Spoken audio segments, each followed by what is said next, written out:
you doing? So in this tutorial I'm going to show you how to create this beautiful teal effect in your images that can really enhance the mood and atmosphere of a shot. It's a really simple process. I'm going to walk you through it step by step.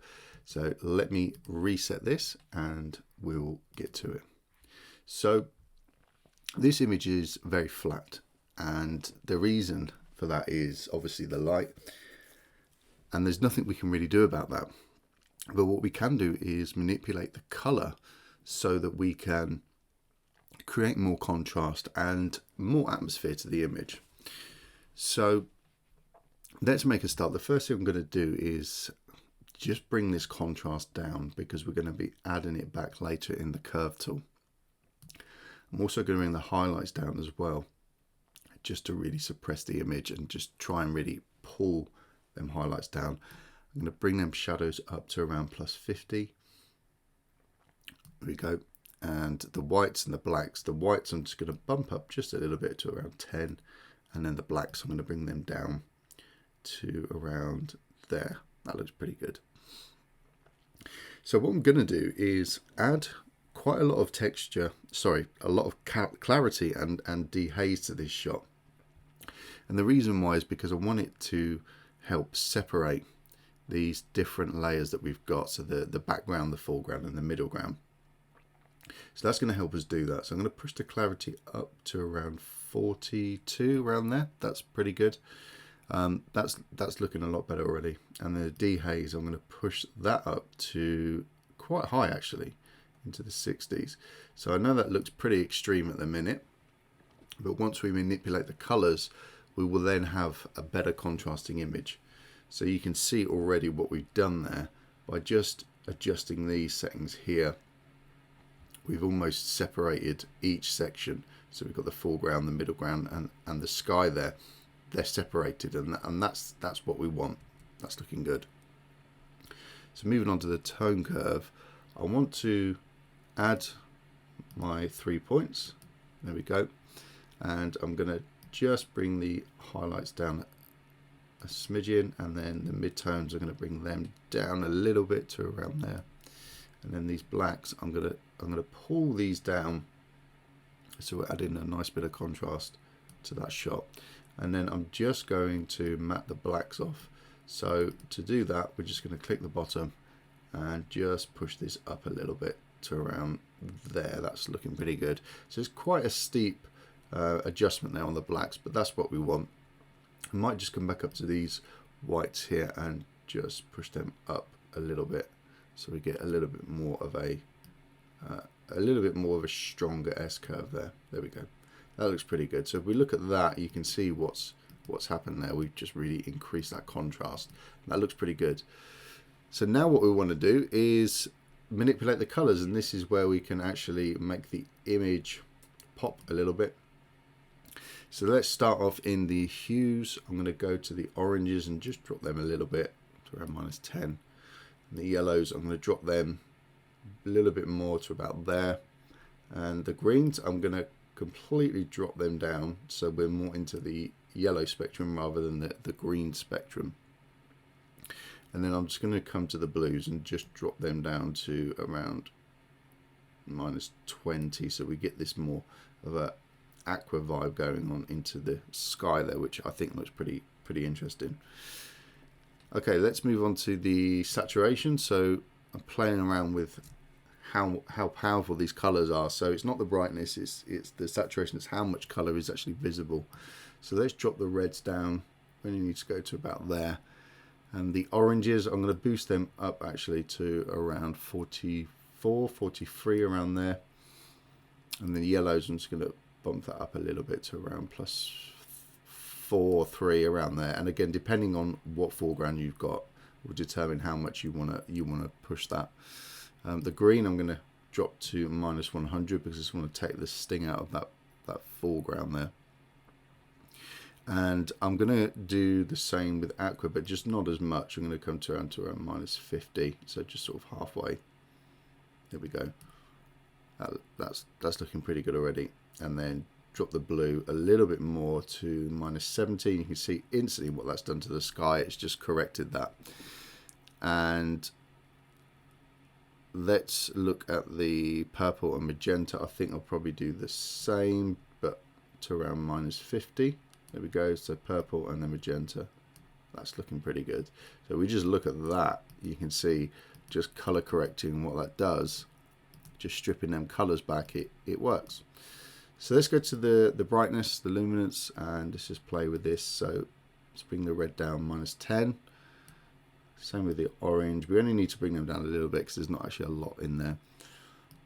Bit more on the yellow because there is a little bit more yellow in there, -20. Same with the green, -20. So we're just kind of just dulling down the whole of the image. And let's go to the blue and do that as well, -20. There we go. That looks pretty good. So if we look at that color correction there, you can see what we've done. We've kind of taken them real bright colors, and you know, as a picture it does work. The original does work, but I think with the atmosphere we're trying to create, and obviously this isn't true to life, this is getting into more of a creative edit, it just gives you really nice separation, and I think it gives it more of a pastel feel, which I think can look really, really nice with landscapes. Okay, so let's move on then to the color grading, because I want to now input some color into this. So let's start off with the shadow. So I'm going to type in a hue of 50, okay, and I'm going to just put a saturation of around 15. There we go. So we've just added this. You can see this yellow back in to the shadows there. And let's go to the highlights, and I'm going to add in a hue of 170, which gives us this lovely sort of aqua color, and a saturation again of 15. So it's just a hint of color there, you can see. And if I do the before and after on that, you can see it's very minimal, but it's enough there to add that aqua color to these mountains here, and a little bit of yellow back into the foreground there, which I think looks really, really nice. Let's push the blending up to 100. So if I go the other way, you can see what that does. So I'm going to push that up to 100, and it's just going to make all of this pop a little bit more, which I think is what's needed.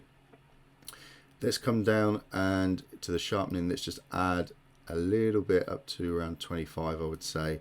Let's push the detail up to 50 and keep it radius at 1 pixels. Noise reduction, let's move that up to 25, detail at 50, and let's do the same with the color, because we have been messing around and manipulating the colors quite a lot.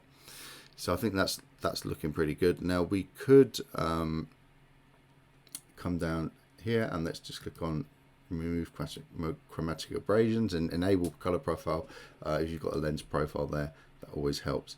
And if we wanted to, we could add some grain to this. That will help bind them colors together. I'm not going to do it on this one, but just to show you, you could add probably around 20, size 25, and roughness 25 as well. That will help kind of bond all of these layers together. It gives it some sort of you know, texture to bond to. But let's just bring that down to around minus it to about 10. I'll keep a little bit in just to give it something to cling on to. If you look at the before and after of that, you'll see it's very minimal, but it does help. It does help in the long run. So that's it. It's as simple as that. If we look at this as a before and after, so I press the Y key, you can see what I've done there. Just manipulating them colors really helps that sky. It gives it a lot more dramatic vibe. Same with these mountains. We're almost matching up slight better color with the sky there. You can see on the original there's a big color difference between the sky and the mountain range, and that's what makes it look a little bit flat.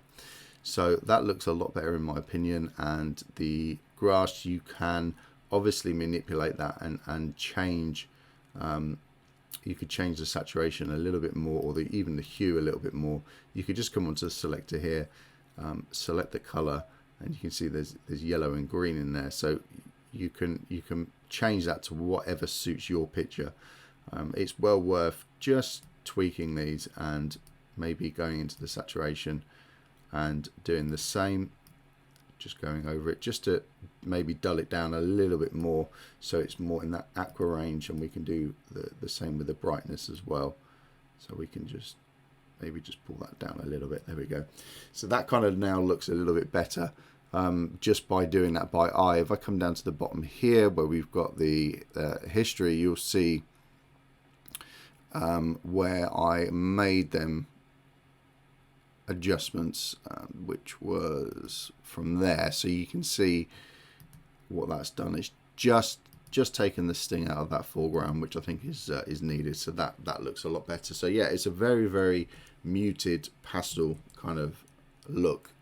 So yeah, it's not, if you're a landscape photographer that's really into keeping traditional colors and keeping it as seen, that's fair enough, and this wouldn't be for you. But from a creative perspective, yep, this is something you can do just to give it a real moody punch.